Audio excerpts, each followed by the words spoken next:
Bonjour. Bonjour, comment ça va? Bien et Ça toi? va bien? Super. Oui, ça va très bien, merci.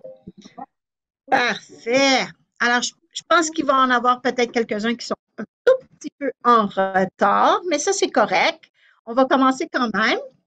Alors, je vais te demander, s'il te plaît, de fermer ton micro simplement parce que j'enregistre pour pouvoir partager avec d'autres amis qui ne peuvent pas être ici à cette heure-ci. Alors, et quand tu parles, ben ça change la caméra pour qu'on te regarde. Puis je ne veux pas qu'on te voit dans les enregistrements simplement par sécurité, tout simplement. Mais par contre, je vais te demander d'allumer ta caméra parce que je veux voir à qui je parle, moi, de mon côté. Mais ne t'inquiète pas que ta face n'est pas enregistrée. D'accord? Donc, je vais te demander, s'il te plaît, d'allumer ta caméra. Et comme tu vois, il y en a beaucoup qui rentrent. C'est ça. Donc, Rosanne, si tu peux allumer ta caméra. Merci beaucoup. Bon, parfait. Alors, on commence. Alors, ceux qui sont là, je sais qu'il y en avait qui étaient là la semaine dernière avec moi. Il y en a d'autres qui peut-être ont vu les enregistrements. Si tu n'as pas vu ou tu n'as pas eu la chance de voir l'enregistrement, c'est correct. Tu peux toujours retourner et regarder dans les courriels. Ça a été envoyé dans les courriels. Ce serait une bonne idée de bien voir ça et pour ne pas oublier là, ce qu'on a fait la semaine dernière ou revoir quand même. Fait qu'on va commencer tranquillement avec une juste une petite révision de ce qu'on a fait la semaine dernière, pas trop longtemps parce que je veux quand même qu'on ait la chance de voir ça. Fait un instant, je vais juste partager mon écran. Ici, ça ne sera pas long. Je vais juste ouvrir ce que j'ai besoin pour pouvoir faire le cours. Donc, on est ici en français. Et puis, je partage ça pour que tu vois bien. Bon, tu vois ça comme il faut? Je pense que oui, hein? Parfait. D'accord. Alors, rapidement, la semaine dernière, on a vu les différentes valeurs de notes. On en a vu 4. Il y en a d'autres, OK? Mais au moins, on a vu ces 4-là. Donc, il y avait la noire qui valait un temps ou une pulsation, qu'on peut dire. Donc, noir, c'est une note qui est courte. La. Après ça, on a la blanche qui vaut 2 temps ou 2 pulsations. Donc, c'est une note qui est plus longue. La, ou on pourrait dire blanche, mais un son. La blanche pointée qui est 3 temps ou 3 pulsations. Blanche pointée ou la, ou tu peux compter 1, 2, 3. Alors, comme ça. Et la ronde qui, elle, vaut 4 temps ou 4 pulsations.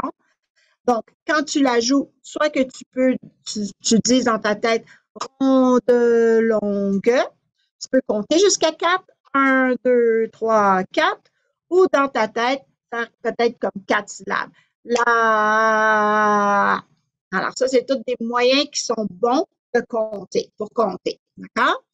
Alors, on regarde ici sur la première ligne. On va la faire ensemble, cette première ligne-là. D'accord? Alors, regardons ça. Alors ici, tu vois où il y a la flèche. Alors, je compte jusqu'à 4 parce qu'on a vu que nos chiffres indicateurs ici nous indiquaient qu'on avait 4 temps dans la mesure. Alors, je compte jusqu'à 4 et tu vas taper dans les mains pour faire les rythmes que tu vois. D'accord? Tu es prêt? OK.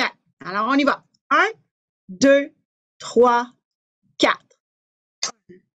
2, 3, 4. 1, 2. Ah, attention, il y en a qui ont tapé sur le 2. Il faut que tu tiennes tes mains sur les 2 parce que ça serait juste une note. Donc, la. OK, on recommence du début. 1, 2, 3, 4. 1, 2, 3, 4. Blanche, blanche. 1, 2, 3, 4. Ronde longue. A bien été? Super. Alors, essayons maintenant la deuxième ligne. Donc, celle-ci, elle a un 3 en haut Alors ça veut dire qu'on va compter 3 temps avant de commencer et que dans chaque mesure, donc l'espace entre les 2 barres de mesure, il va y avoir que 3 temps. Donc, on commence avec la blanche pointée. La blanche pointée, elle vaut 3 temps. Donc, on compte jusqu'à 3 et on va faire une note qui vaut 3 temps pour ensuite faire des noirs. Alors, t'es prête? On y va.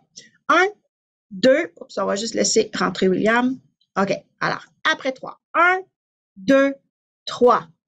1, 2, 3. 1, 2, 3. 1, 2, 3. 1, 2, 3. Facile? Pas si pire, hein? Alors, commençons avec ce qu'on a à voir ce soir, la portée. Donc, la portée est composée de 5 lignes et de 4 espaces ou des interlignes. C'est la maison où vont habiter les notes. OK? Alors, si on regarde, tu vois ici, tu en as 5. 1, 2, 3, 4, 5 et 4 interlignes. 1, 2, 3, 4. On compte toujours les lignes et les espaces de bas en haut. Fait que si on dit place une note sur la première ligne, ben cette note-là, elle va être en bas. Donc, la première ligne toujours en bas et là, on va en montant. Premier espace, ça c'est le 4e espace en haut là. OK? Donc, on commence toujours à compter les lignes et les espaces de bas en haut. Pourquoi c'est important? Ben, c'est important parce que si tu travailles avec d'autres musiciens ou peut-être un professeur, tu expliques à un élève ou le professeur t'explique quelque chose, il dit regarde sur la première ligne, c'est quelle note que tu as? Ben, tu veux t'assurer de regarder à la bonne place, de ne pas regarder ici en haut. OK? Tu veux t'assurer que tu regardes et donc on va mettre ça standard pour pouvoir parler le même langage. OK? Pour bien se comprendre. Alors, même chose pour les espaces, on va commencer en bas et on va monter en haut pour les mêmes raisons. OK? Alors, les notes dans la portée. La semaine passée, on a vu que la note, elle avait 2 parties. Elle avait la tête, qui est la boule de la note, et elle avait l'ampe, qui est la queue. OK? La queue, pour l'instant, on ne va pas trop la regarder. Ce soir, on va travailler plus avec les têtes des notes. Donc, on va travailler plus avec des rondes. Puis la semaine prochaine, on regardera plus la queue, l'ampe de la note et voir comment on la place. OK? Je sais que la semaine passée, on a regardé si on la plaçait par en haut, par en bas, qu'elle était à la droite ou à la gauche. Mais par contre, ça va affecter aussi quand on va venir pour la placer sur les lignes ou dans les espaces. La semaine prochaine, on regardera ça. Donc, on se concentre sur la tête. Les notes sur les lignes. La tête de la note doit être placée pour que la ligne passe directement dans l'ovale de la note, dans la tête de la note. Fait que quand on dit qu'une note est placée sur la ligne, c'est vraiment comme ça. C'est pas comme si, regarde, est-ce que tu vois mon petit cercle bleu, toi, ou tu vois juste une flèche? Tu vois le cercle? Oui? OK.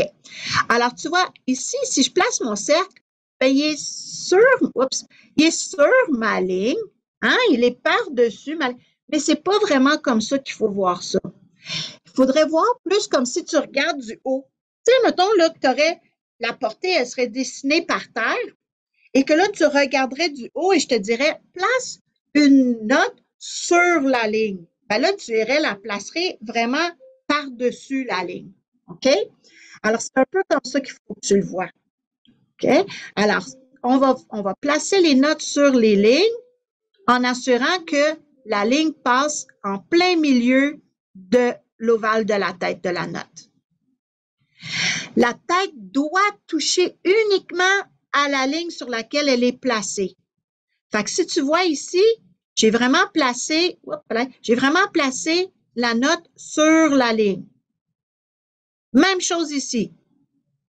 Mais si je dessine ma note trop grande et que là, je touche à d'autres notes, ben c'est difficile à lire. Je ne sais pas. Est-ce que cette note-là, elle est sur la ligne ou elle est dans l'espace? On ne le sait plus. Même chose ici. Est-ce qu'elle est sur la ligne ou elle est dans l'espace, la note? On ne le sait pas. Donc, c'est des notes, de dessiner des notes comme ça, c'est pas acceptable en musique. Par contre, si tu fais tes cercles assez petits, peut-être comme dans la moitié de l'espace, puis que tu passes dans ta ligne, ben là, ça, c'est correct, c'est parfait comme ça. D'accord? Alors, à ton tour, tu devrais avoir ton crayon, ton efface et des portées, des lignes de portée avec toi. Sinon, prends une feuille et dessine 5 lignes dessus. OK? Au moins, déjà ça, ça va t'aider. Alors, à ton tour, place une note sur chacune des lignes de la portée. Par contre, assure-toi que la tête touche uniquement à la ligne sur laquelle elle est placée. OK? Donc, assure-toi de ne pas faire là, des notes qui sont trop grandes et qui touchent à d'autres lignes. OK? Il faut vraiment là, que ça soit juste une ligne que ça touche. Et je te donne le temps de faire ça.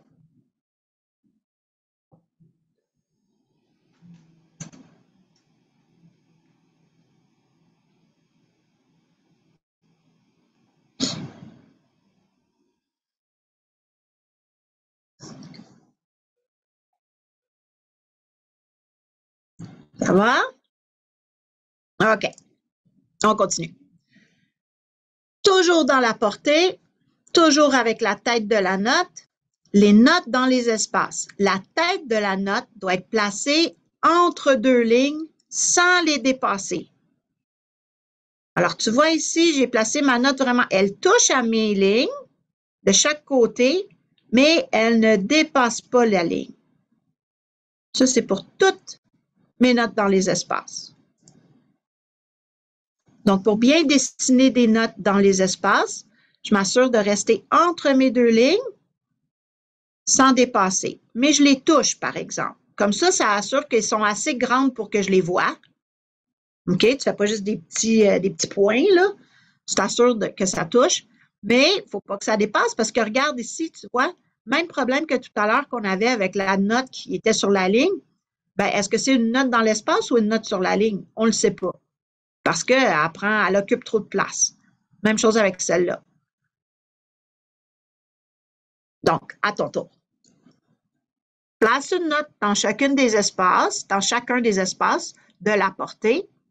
Assure-toi de ne pas dépasser les lignes.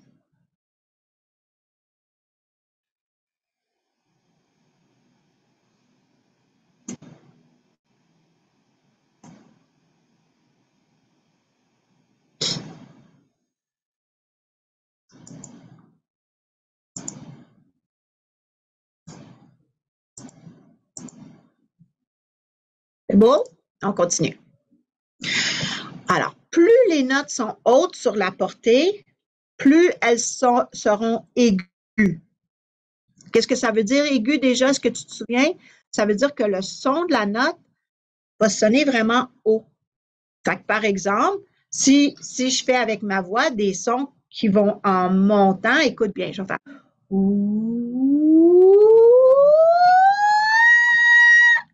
ah, là, j'ai parti en bas.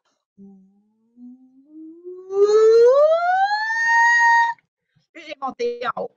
Okay? Les élèves de chant ont vraiment un bel exercice quand ils font, je vais faire peur à la personne qui rentre, des exercices qui travaillent comme ça. On appelle ça les exercices de sirène. Puis ça commence grave, puis ça va, regarde, écoute bien, je ne sais pas si le micro va pouvoir le capter, mais alors on commence grave.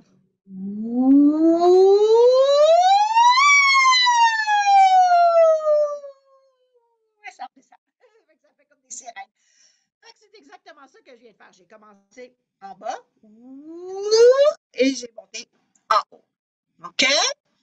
Alors, c'est comme ça qu'on va voir que les notes montent. Et tu vois l'inverse. Si j'ai des notes en haut et qu'elles descendent, ben, elles vont devenir de plus en plus graves. Donc, les notes graves, c'est des notes en bas, là, vraiment dans le bas de ton registre. Quand j'explique ça à de très jeunes enfants, je dis que les notes hautes, c'est comme des petits oiseaux dans le ciel. Hein, ils vont faire des pip, pip, pip, pip, en haut. Et que des notes graves, c'est comme des gros crocodiles qui rampent par terre. Pas que j'ai déjà entendu un crocodile, là, mais en tout cas. Fait que c'est ça. Fait que là, tu vois, les notes descendent. Fait que commence en haut.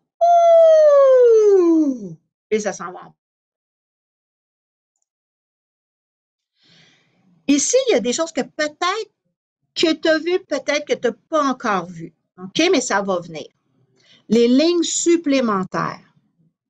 Parfois, on doit ajouter des lignes en haut ou en dessous de la portée. Ces lignes se nomment les lignes supplémentaires. Ces lignes sont plus courtes. Tu vois, c'est beaucoup plus court que la portée pour être plus facile à compter. Parce que tu peux t'imaginer si j'avais 10 grandes lignes longues, et que là, j'aurais une note placée en plein milieu, ben, ça serait difficile à les compter pour aller les retrouver. Quand les lignes sont plus courtes comme ça, visuellement, c'est plus facile. Donc, je peux rajouter des lignes en haut de la portée. Je peux en rajouter en bas. Je peux en rajouter juste une, comme je peux en rajouter plusieurs. Il n'y a pas trop de limites. J'ai déjà vu des partitions de musique avec 7-8 notes. Aigu. OK? C'est 7-8 lignes, là. Mais c'est très aigu, en haut ou même en bas. Alors, comme dans la portée, les têtes des notes peuvent être placées sur les lignes ou dans les espaces. Ça, cette note-là, si tu joues du piano, tu la connais, c'est la note Do. Tu l'as déjà appris. Fait que la note Do, le Do moyen, justement, cette note-là, elle est placée sur une ligne supplémentaire. Fait que tu vois, ça, c'est une note sur une ligne et ça, c'est une note dans l'espace. Et je vais te faire remarquer quelque chose. Si je fais des notes dans les espaces, on va utiliser juste assez de lignes nécessaires pour trouver l'identité de la note. Fait qu'on va utiliser des lignes qui vont être entre la portée et la note, mais on n'en rajoute pas. Fait que tu vois, comme ici, j'ai une note qui est en haut de 2 lignes supplémentaires, mais je n'ai pas besoin de celle-là. Parce que pour la compter, je vais partir dans ma portée et je vais monter. Fait qu'une fois que je suis arrivée à ma note, j'en ai pas besoin de plus. Même chose en bas. Si je rajoute des lignes supplémentaires, puis là, je fais une note dans cet espace-là, celle-là ou celle-là, ben, je vais m'arrêter avec ma note. Je n'irai pas dessiner une ligne de plus. OK? Fait que ça, je suis pas mal certaine qu'il n'y a personne qui a vu ça encore à date, là. Ou si tu l'as vu, tu ne l'as pas remarqué. OK? Parce que souvent, quand on demande aux élèves de dessiner des notes sur les lignes supplémentaires, ils ajoutent des lignes comme ça. Mais il ne faut pas les mettre. Alors, à ton tour maintenant. Prends ta portée, dessine des notes sur des lignes supplémentaires. Essaye de dessiner 5 têtes de notes sur différentes lignes et dans différents espaces. Fais-en 5, fais-en 6, fais-en 7. Fais-en le temps qu'on va avoir. Okay? Fais-en en haut, fais-en en bas. N'oublie pas que tu dois dessiner des petites lignes, pas trop grandes.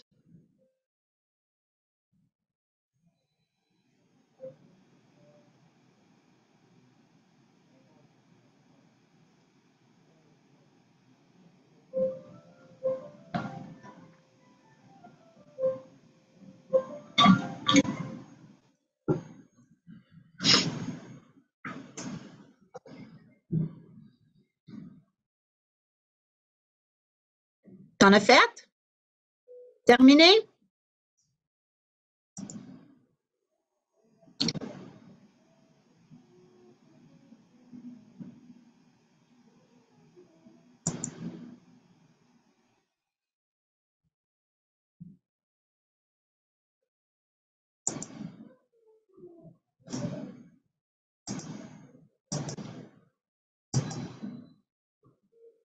OK.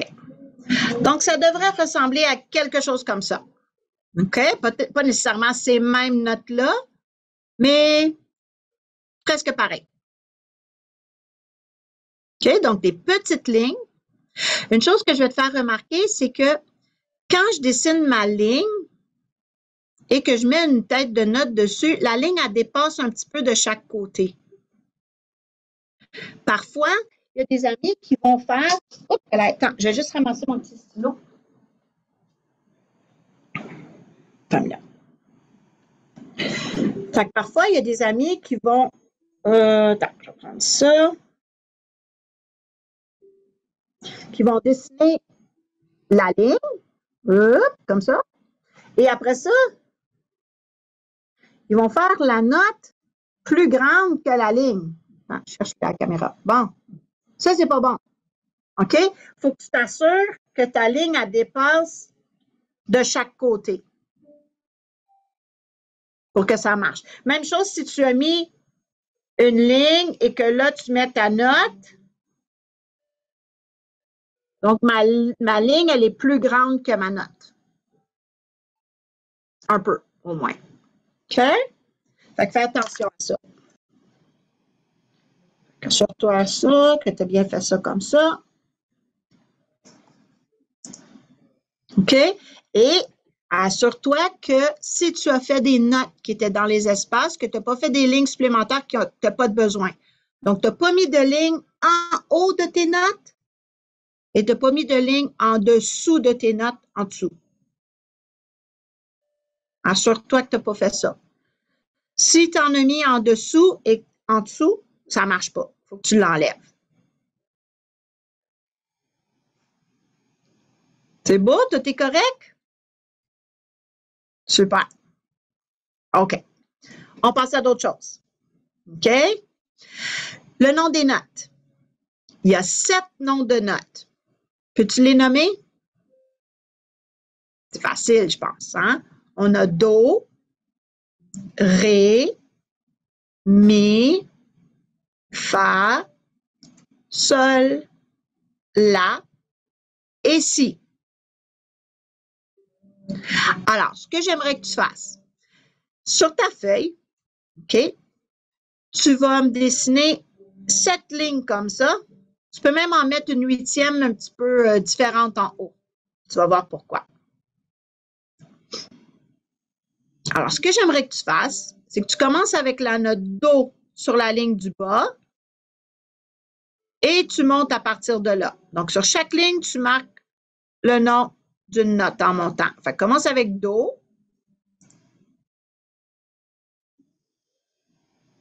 Là, l'autre note après, ça serait le Ré, puis continue.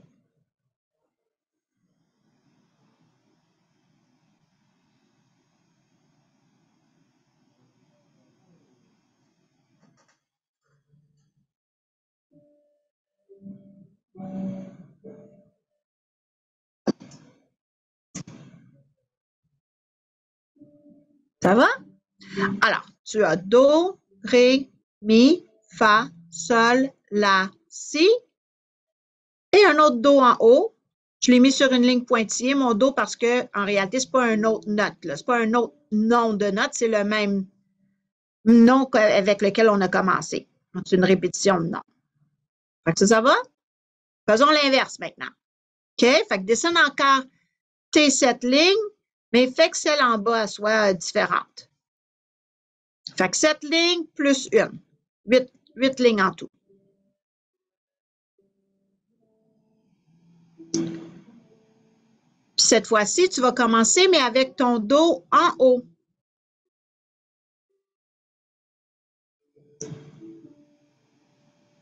Et là, avec le dos en haut, je veux que tu descendes à partir de là. Donc, tu vas les dire en descendant tes notes, à l'inverse, à l'envers. Do, Si, puis après, ça serait quoi?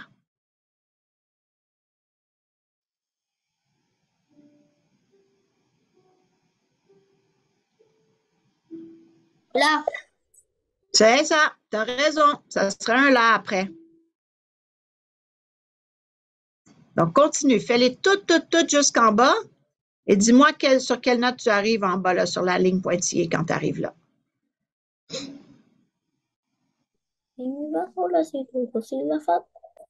Ça.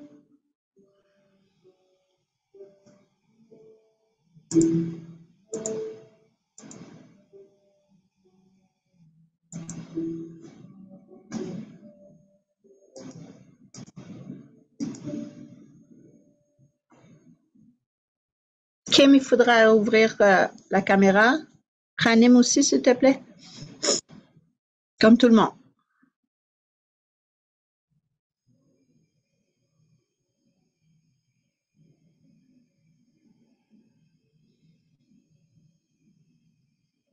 Kim, est-ce que tu peux allumer ta caméra, s'il te plaît, pour que je te voie? Inquiète-toi pas, c'est pas filmé de ton côté. C'est juste ma face qui est enregistrée, puis vous allez le voir quand je vais partager.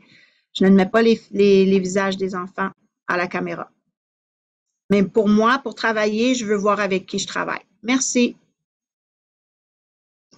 D'accord. Donc, non, mais laisse-la allumer. C'est ça, parfait. Alors, j'ai do, si, la, sol, fa, mi, ré, et j'arrive sur le do. Correct comme ça? Parfait. Alors, pour faire la suite de notes qui suit, il faut placer les notes en alternant les lignes et les espaces de la portée. Un peu comme un escalier. Ligne, espace, ligne, espace, ligne, espace, ligne, espace, ligne.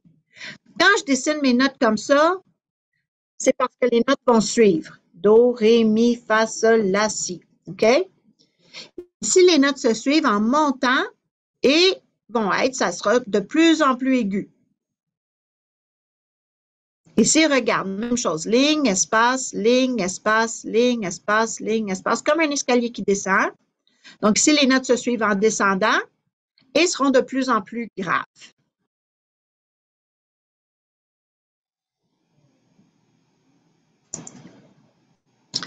Mais regarde ce qui arrive ici. Si les notes sautent de ligne en ligne ou d'espace en espace, ben forcément, il faut sauter, on saute des notes aussi.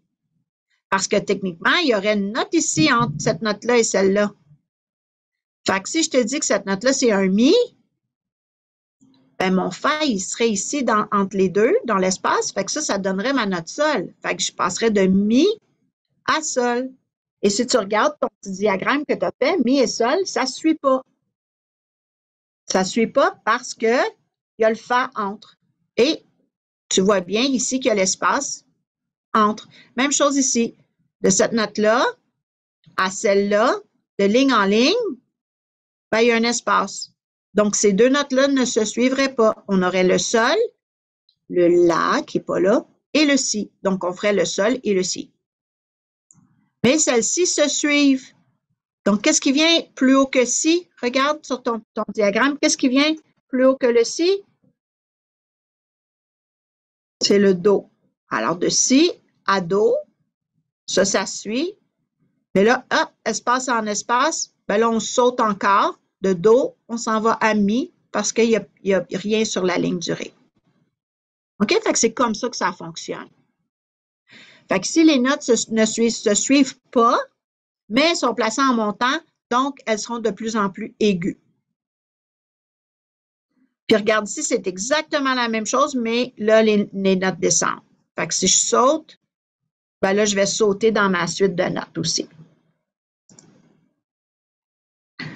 OK. Oh, il y a des petits points rouges qui se sont mis sur mon document. Il va falloir que j'enlève ça. La clé de sol. Donc, c'est sûr que quand tu vois ça, tu sais que c'est un symbole musical.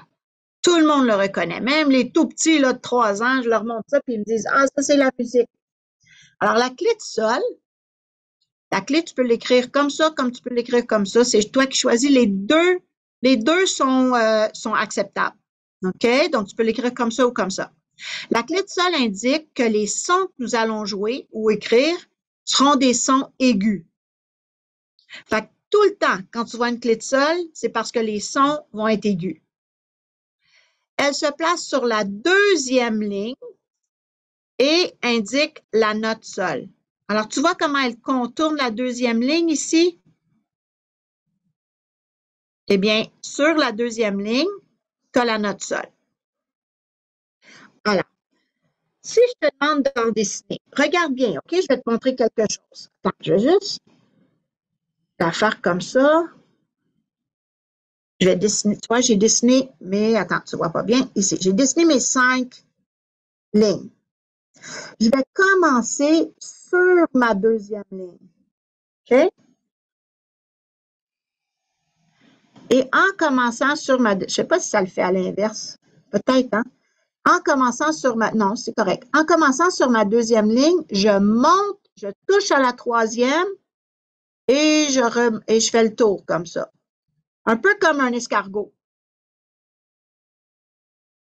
Puis là, une fois que j'ai monté là, je vais pouvoir monter en haut, aller plus loin. Je reviens en arrière. Et là, je descends tout droit en bas.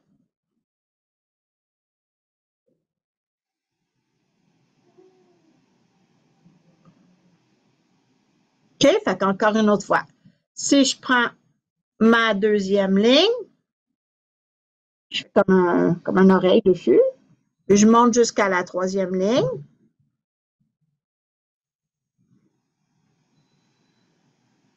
Là, je monte en haut. Je m'en vais un petit peu en diagonale. Je reviens un petit peu en arrière. Comme ça, je fais un crochet en arrière. Et là, de mon crochet, je vais descendre à travers ma clé pour venir le faire comme ça. Fait que c'est ça. Dans les devoirs que je vais envoyer, tu vas voir, il va y avoir une feuille qui va vraiment bien décrire comment la pratiquer ta clé de sol. Ça va être plus facile. OK? Mais au moins, tu peux essayer comme ça. Fait que faisons une coupe, d'accord?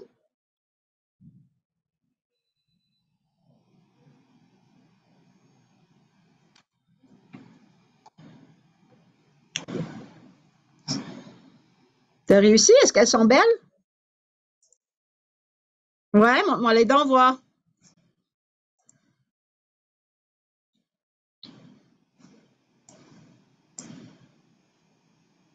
Moi, je veux voir ça. Wow! Ah ouais, c'est vraiment beau, Anaïs.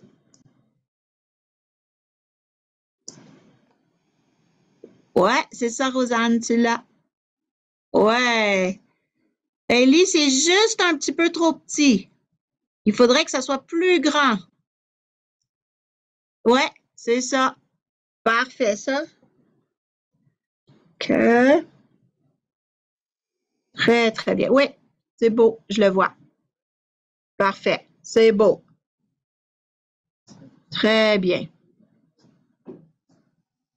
OK. Bon. Alors, on continue. On regarde la clé de Fa. La clé de Fa indique que les sons que nous allons jouer ou écrire seront des sons graves. Elle se place sur la quatrième ligne et indique la note Fa. Donc, tu vois ici, je compte 1, 2, 3, 4. Je la commence là, ça fait comme une grosse oreille qui se termine sur la deuxième ligne. Et j'ai les points qui sont de chaque côté. Les points sont de chaque côté de la quatrième ligne et je fais ma note. Ça, c'est ma note Fa, en clé de Fa.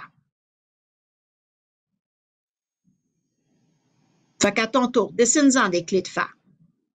Assure-toi de commencer sur la quatrième ligne, tu montes jusqu'en haut, mais tu t'arrêtes à la deuxième.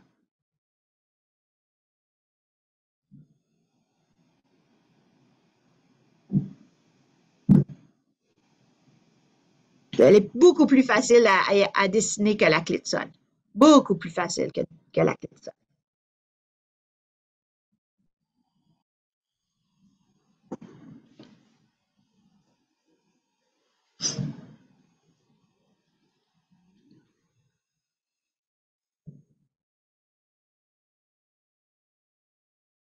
C'est beau? Ouais, c'est beau ça. Parfait. Très bien.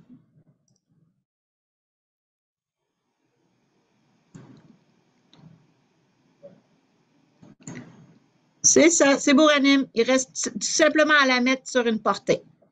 OK? Très bien. Anaïs? Ça, c'est la clé. Ouais, parfait. Ouais, c'est ça, Ellie.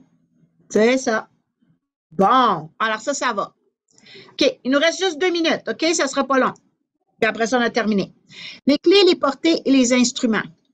La lecture en clé de sol est utilisée pour les instruments ou les voix aiguës, comme les voix d'enfants, les voix de femmes, la flûte, le violon, la guitare.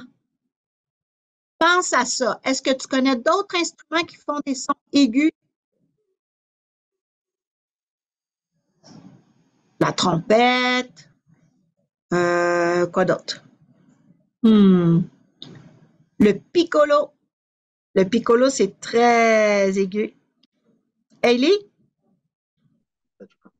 Le La saxophone? flûte? Le quoi? La flûte? La flûte, oui, absolument. Le saxophone? Le saxophone, c'est ça. Donc ça, ce sont des instruments qui vont utiliser la clé de sol. La lecture en clé de fa est utilisée pour les instruments ou les voix graves, comme les voix d'homme, la contrebasse, le tuba, hein, comme dans les grosses parades, là. Pou, pou, pou, pou, pou, pou, pou, pou, pou. Le violoncelle, celui qui se joue devant le parterre. Est-ce que tu peux en nommer d'autres? Est-ce que tu en connais d'autres instruments qui feraient des sons graves? Un tambour?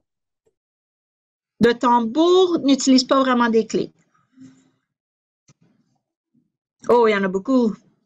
Une minute, je regarde ça. William? La guitare électrique? La guitare électrique va utiliser la clé de sol. Par contre, il y a une autre sorte de guitare électrique qui utilise la clé de fa. Pense-y, il y a un autre mot qui est mieux que la guitare. La basse? Joseph? La basse, oui, c'est ça. Joseph, est-ce que tu en as un autre?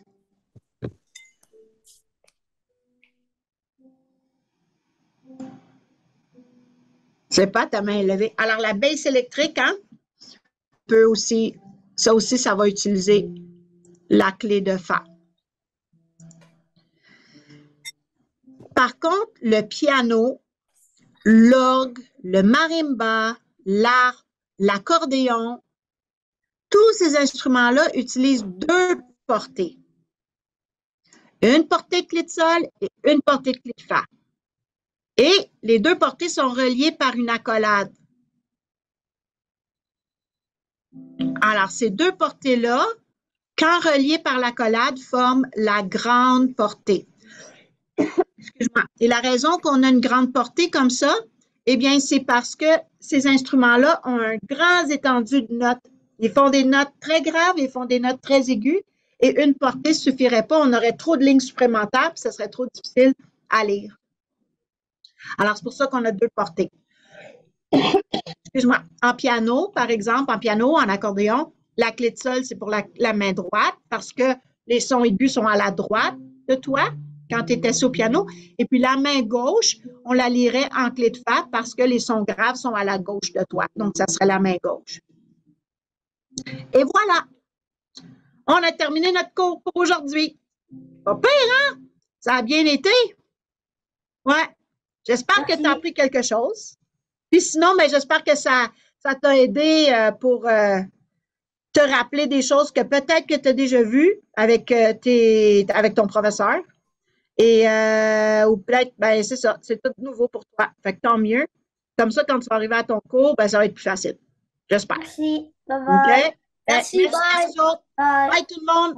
Au revoir. Passez une bonne Bye. nuit. Bye. Il y en a là qui sont dus pour le dodo. Il y en a d'autres qui sont dus pour un bon thé avec quelque chose pour relaxer. Bye tout le monde. À la semaine prochaine. Bye bye. Bye.